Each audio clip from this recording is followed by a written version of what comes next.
نحمده ونصلي ونسلم على رسوله الكريم اما بعد۔ آج ہماری دعا ہے روزے کے افطار کرتے وقت۔ دعا نمبر 17۔ رمضان کا روزہ ہو یا آگے پیچھے آپ روزے نفل رکھ رہی ہیں، یا آپ کے قضا کے روزے ہیں، یا کوئی اور محرم کے روزے ہیں، ذی الحجہ کے روزے ہیں، شوال کے روزے ہیں، تو جب بھی روزہ افطار کرنے لگیں تو یہ دعا پڑھیں: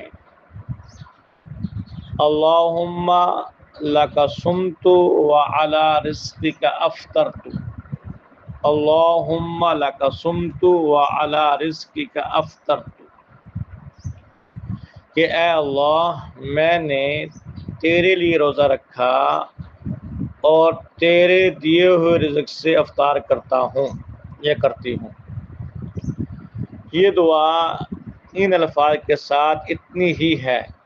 بہت سے احباب کو ہم نے سنا وہ پڑھتے ہیں اللہم لک صمت وبک آمنت وعلیک توکلت وعلی رزقک افطرت۔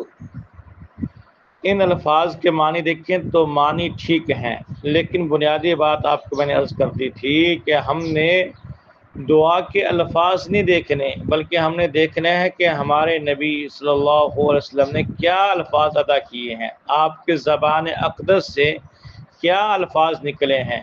ہم تو ان الفاظ کو پڑھنے والے ہیں، دائیں میں جتنے الفاظ ہیں تو اس کو ہم نہیں پڑھتے، ہمیں تو صرف وہی الفاظ چاہیے جو ہمارے محبوب نبی صلی اللہ علیہ وسلم نے پڑھے ہیں۔ تو ابو داؤد شریف کے اندر صرف یہی الفاظ ہیں اللہم لک صمت وعلی رزقک افطرت، باقی یہ اضافہ ہے الفاظ کا، یہ نہیں